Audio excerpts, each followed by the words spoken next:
This is the Resilience for Life vlog. I'm Jamie Meyer. Hi, I'm Jamie Meyer. I'm founder of Resilience for Life. I'm a board certified health and wellness coach, heart math provider, and also a yoga therapist, which leads me to my guest, Claudia, my colleague, Claudia Bartsch. And I'm so thrilled that you're here today to talk about Phoenix Rising Yoga Therapy. So thank you for being here. I've been interested in Phoenix Rising for many years, and I don't know a lot about it. So I'm hoping that you can tell us more about Phoenix Rising, a little bit of the history, and maybe the origin of the name. Thank you for giving me the opportunity, because Phoenix Rising Yoga Therapy has now been around for more than 30 years, really quite a long time. And it was one of the first schools that has been accredited by the International Association of Yoga Therapy. So they made it immediately into that pool of schools that were accepted.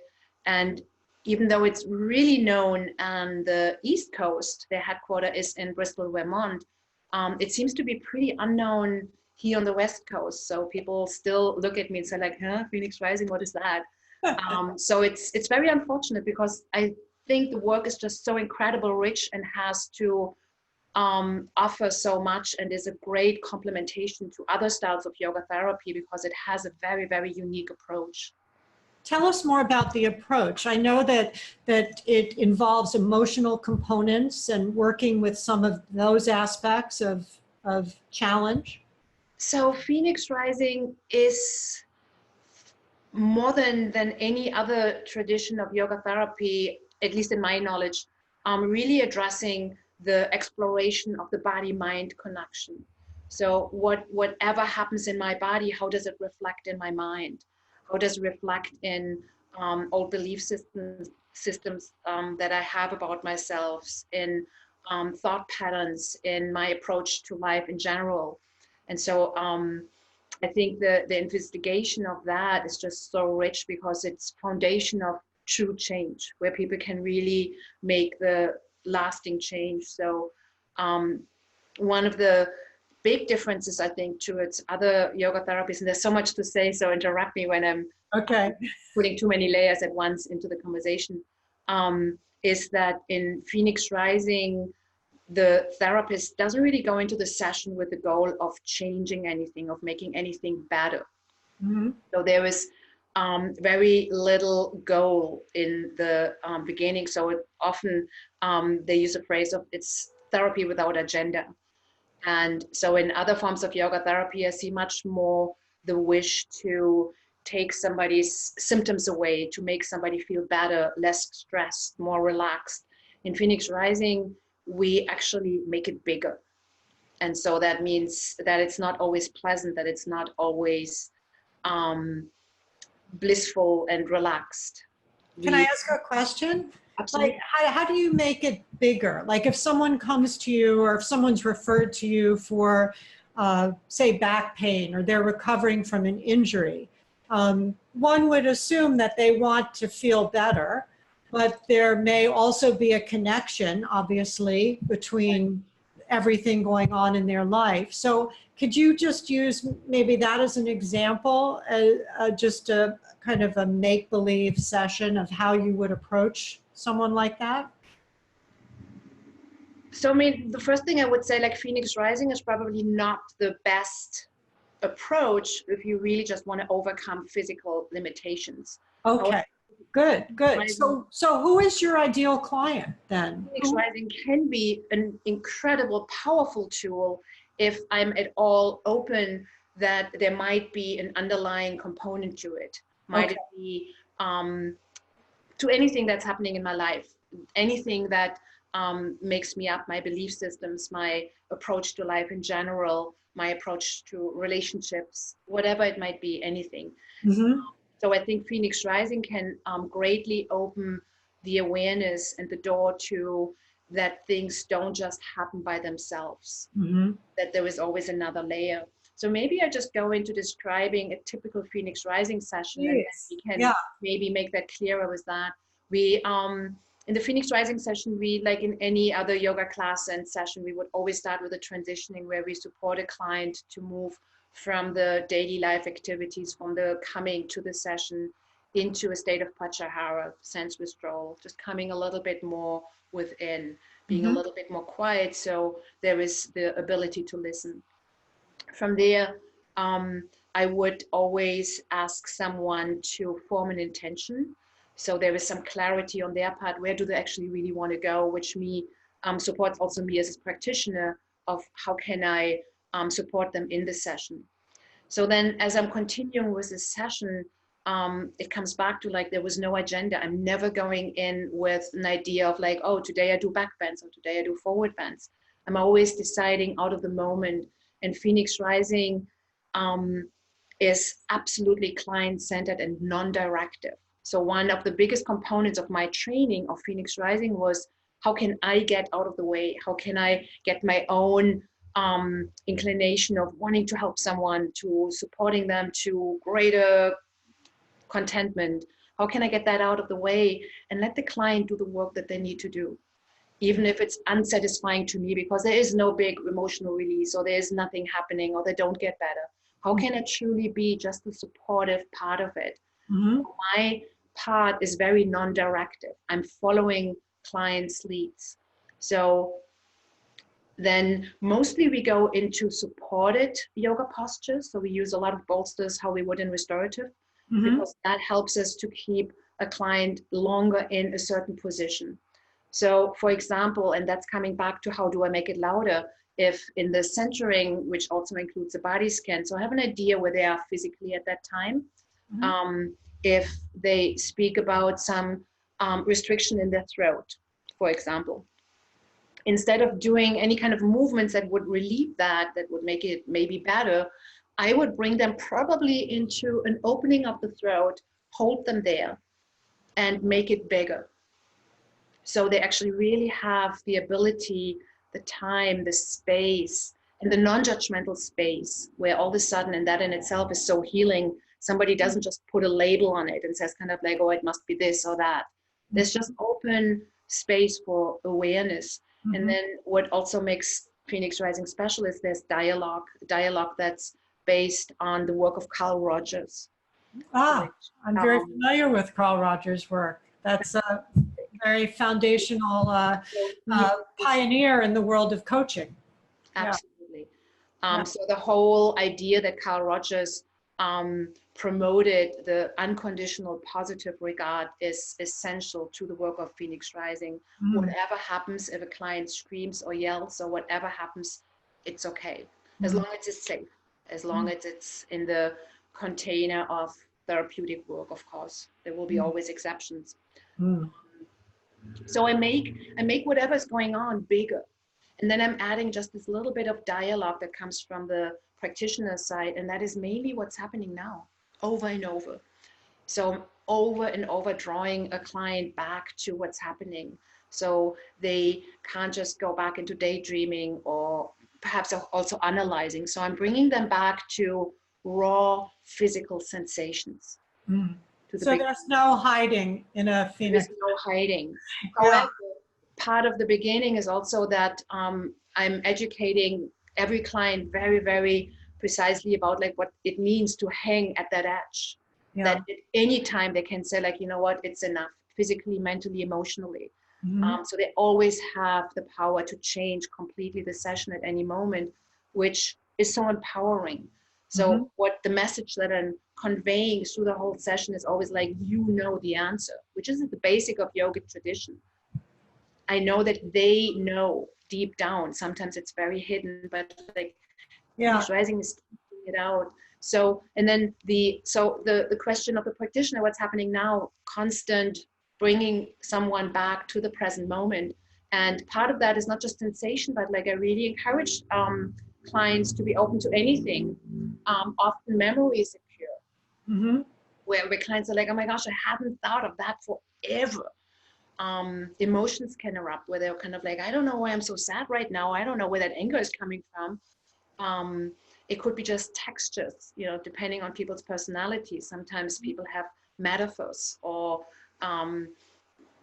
more smells. So anything can occur. And my work as a practitioner is just to foster that openness, that whatever comes up can surface. and come from the unconsciousness a little bit more into the conscious mind, and to make it not just a fleeting moment, a fleeting thought, a fleeting sense. I'm encouraging clients to verbalize, which also makes it different than other approaches, where I really try to encourage them to bring a little bit more light to fleeting thoughts and emotions by expressing them. And I make very clear it's not to explain it to me, so they can express it however they want to.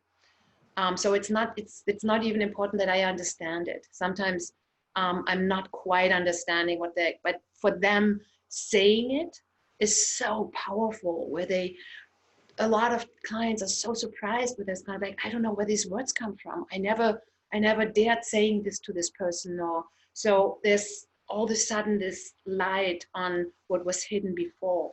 So that's how we use the making bigger to shine light on specific parts. And so how do you distinguish what you do from, say, what a therapist might do, or someone who's working in a more traditional, medical setting, if you will? could I put that question just a second aside and just Of course. because that is a whole different aspect. Yes. So I'm working with this edge. So another dialogue that might come from my side is tell me more. If I feel there might be something more wanting to come to the surface, I encourage people to tell me a little bit more about it. And so I encourage them to continue talking and seeing that. However, sometimes it goes through an arc, and then people are done with that. And then I would maybe change the posture and come to another aspect where I feel kind of like there might be something interesting for them to explore. So it's about exploration. So those are the postures at the end. We don't do a shavasana, which is also surprising to a lot of yoga practitioners. We don't really go through a savasana, but through an integration process. And so I invite a person to sit again and do just a very quick body scan, and then a review of what happened in the session, and then to find that little kernel, what was it that really stood out, to just bring that one more time to the surface. And then there can be many different ways, depending on how often I work with someone, or where I think someone is, either a little guided meditations to connect to their essence, to their wise teacher, to even an imaginary good friend, whatever it might be, and to just dig there for a little bit of advice.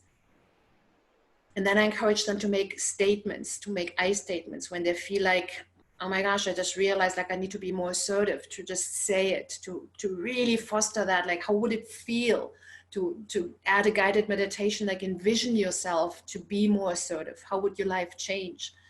And then the end would always be, how can you come up with like a teeny, very doable little action, a symbolic act of actually symbolizing that. So we try to immediately help people to implement that into their life by journaling, by doing a little change, by setting up an altar. Again, every person is different, and nothing is right and nothing is wrong. So the quote from Rumi, it's like there is a field out there beyond wrongdoing and right doing, meet me there, very much applies to Phoenix Rising. So that would be a typical session that arcs from centering through the postures into how does it actually connect to your life? That you have that ache in your left shoulder and the memories you had when that came up, how does it manifest in your life? And I think it's exactly that bridge between what's happening in the body to what's happening in someone's life that then opens doors for really lasting change. And how long is a typical session? Can be an hour, could be 90 minutes. So it depends. I vary depending on what happens for people.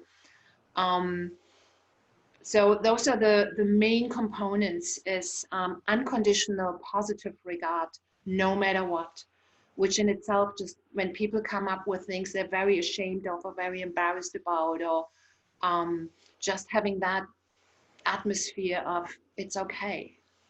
It really is okay, because at your root, you're an okay person. Just that in itself is just so dramatically healing. Well, I know how gifted you are, and I can imagine that you hold this space, this container for safety, which is, healing in itself. So, Yeah. so that's a very big component of the work, I would So then imagine. the postures with dialogue Hmm. and verbalization, and then the integration and the exploration that, again, not I do. I don't make any suggestions. I don't analyze them. I don't. So it's also, it's not about fixing. And Hmm. that the base of the work is like, I don't try to fix someone. My work is more to say like, you're okay, but let's see how that discomfort that you have, how we can integrate that back into like changes in your life, that it balances itself out. Now, coming back to the question that you asked me before, how does it differ from psychotherapy? Yes. There's, of course, like a little bit of a layover. But again, in most psychotherapies, um, the therapist has a goal, has somewhat of a projected goal of, this is where I would like to have the person go. Hmm. This is what I consider, what I learned, what is in my textbooks, what is healthy, what is where one should be, what is functional, however one defines it. Again, in Phoenix Rising, I don't have that so much. I mean, if I work with someone and I really get the feeling they're psychotic or schizophrenic, I would surely just refer them away, because this is not my field at all. So I'm working with people that are on a basic level functioning mentally. Hmm. Physically, it could be whatever. I can work with any physical condition, but mentally, people have to be stable. And one of our main questions in the intake form is there any kind of support system? Because it won't be me. My work with them is to shine awareness of making connection to what's happening in their life.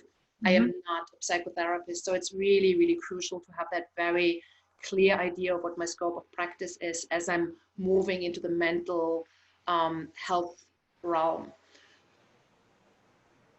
A therapist also would have a little bit more direction in it often. Now, Carl Rogers didn't, like, he gave that open exploration, but often in therapy, it's a little bit more steering of a person. Like, the therapist asks more concrete questions. There's a little bit of guidance into a certain idea or towards a certain direction. In Phoenix Rising, we don't have that. So the outcome, at least in my understanding, the outcome can be much broader, because who am I to define where you should be? Who am I to define how your life should be designed?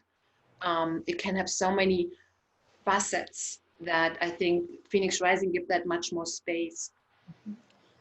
Another component that really makes the work different is, and it's tricky to talk about it because it's this regulation level of where we at right now as yoga therapists. So we are still in the phase of, and I hope I don't give anybody ideas right now by talking about it. We're still in the phase where we're not licensed by the state or by the federal government. So we are just certified by the International Association of Yoga Therapists, and they, put an umbrella over it and put up standards. But at this point, we are still allowed to touch. We Hmm. can touch people, and therapists can absolutely not and never touch Hmm. folks. So now Phoenix Rising can be facilitated with full touch, low touch, no touch. Can you So explain what you mean by touch? Because some people watching this might wonder, how that's appropriate or how it's used. And yeah. it really, and that will be part of the intake, that will be part of the original conversation before my very first session with a new client. If there's any trauma present in the past, it could be absolutely without touch, so it becomes absolutely trauma sensitive. Mhm. But often touch helps people to actually go a little bit deeper by placing a hand on the place on the body where there's a lot of contraction, a lot of holding, a lot of bracing, body armor. It can be really helpful to have a hand there. So we do a lot with integrative touch, where we, after putting one part of the body possibly at that edge where there's really things happening with tough surfaces. At the end, we would just softly put a hand on there just as an integration, just as a kind of like, okay, now let it rest again. Now let it close again. So just as much comes to the surface as we, as a client can digest at that moment. But touch can also be that I'm supporting a client to come into one of those postures, or so it's not a massage kind of touch, it's not this full constant touch, because that was most likely would also interfere with someone's journey through the session. But it can be that light touch of kind of like, well, really sense into that part of your body, or what happens if you release that a little bit more, or sometimes it's also, can you make that even tighter and see how that feels, so it can have like the spectrum from light touch to no touch. So there's people, and I know that that was on one of the questions that would come up. I know there's Phoenix Rising practitioners working digitally online via Zoom or other platforms. And do you? I personally don't. I really believe in that therapeutic connection that is present when two people are really in space together. Right. So I don't do it online. Okay. So you're primarily practicing in San Francisco, I presume. Do you travel at all to the outer areas, the Bay areas, or mostly just in the city? Yep. Okay.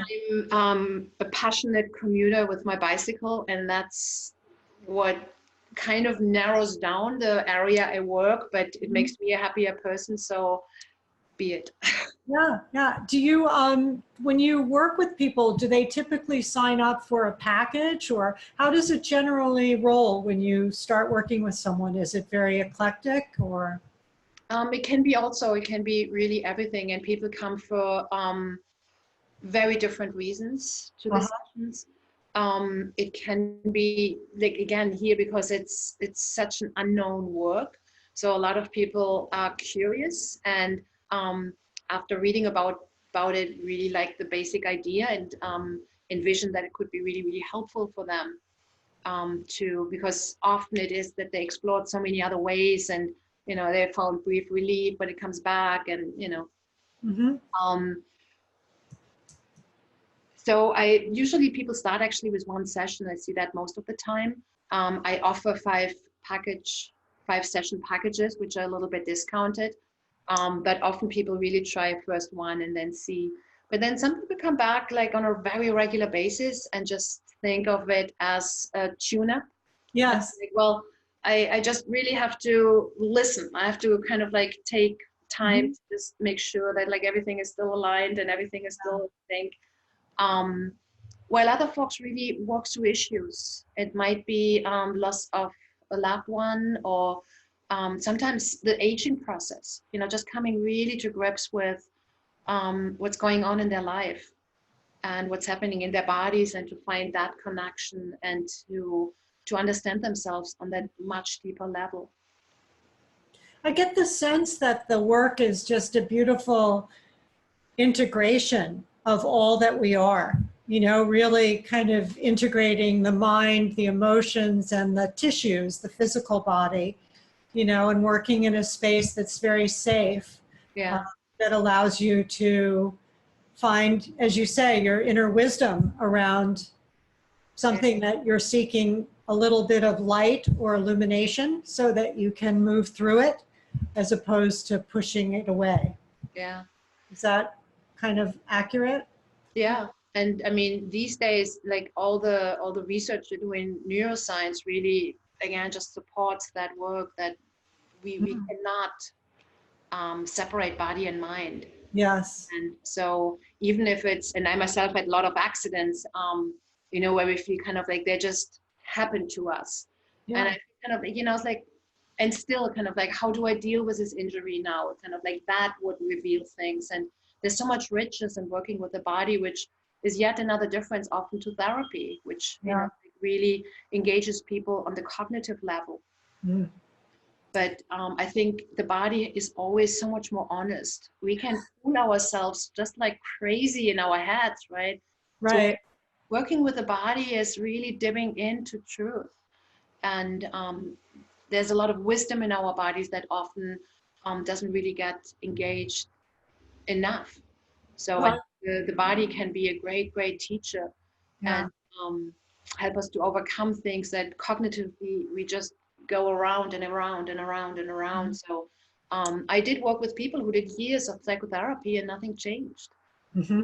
And all of a sudden working with the body, they're kind of like, wow, now I understand that I was always really hard on myself, that Mhm. I always expected too much, that, you know, it's like whatever the insight might be.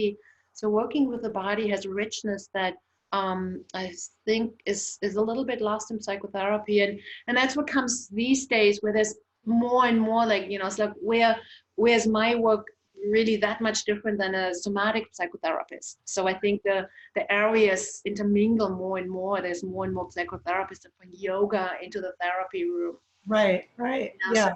It's it comes closer. But yeah, it's quite fascinating that this tradition of Phoenix Rising yoga therapy is 30 years old. So that goes way, way back, you know. yeah. I hadn't realized how Yeah, long ago it had been yeah, established. it's So quite old. yeah. Well, is there anything else that you'd like to share? I'm so grateful for your explaining how it works, and I have just so much respect for you, knowing you as a teacher and a yoga therapist and a friend. I can only imagine that your clients are immensely Mm. satisfied and lucky to have you as their practitioner. Maybe just like a last word to the way I work these days with private Yes, clients. yes. So I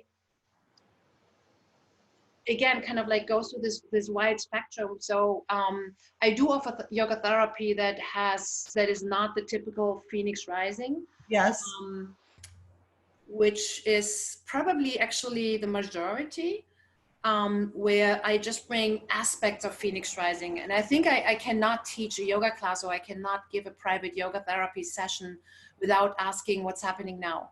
Okay. Really ingrained in me because I am just so aware how rich the moment is and how Mhm. rich it is to really tune into body sensation. So there's always aspects, and I'm very comfortable with the dialogue due to my training with Phoenix Rising. Um, where I see Phoenix Rising falling a little short in the long run is that sometimes awareness by itself is just not enough.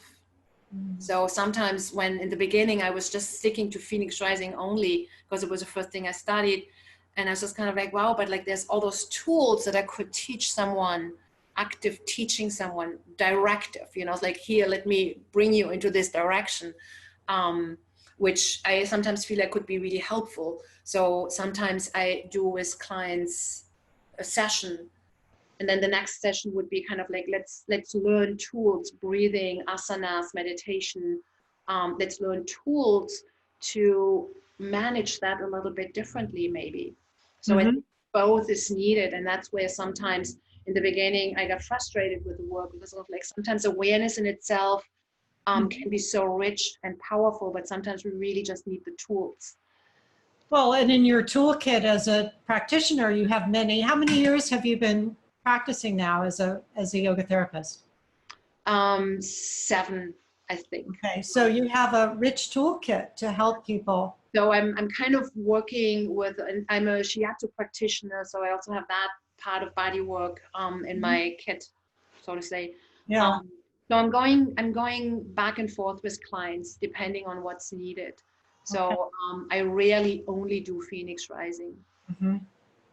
I think most of us practicing now who are pioneers in a way, for want of a better word, we're weaving together many different modalities. And then it comes out through our person and Yeah, and it's really quite exciting because it makes each person so very unique. yeah. Yeah, but So I'm going to want to let people know how to contact you. I know that you're working primarily in San Francisco, but you have a website. Would you just tell us about the best way to reach you? ClaudiaBartsch.com or Okay. Claudia@ClaudiaBartsch.com for my email. Okay. And there'll be a note on the video so people can see that Because as well. my last name is, people have no idea how to spell it. That's true. Okay. Yeah. Well, thank you for being here today and for taking the time. Really a pleasure to talk to you. Thank you for giving me that space. You're welcome. Thank you. Bye, Blessings. Jamie.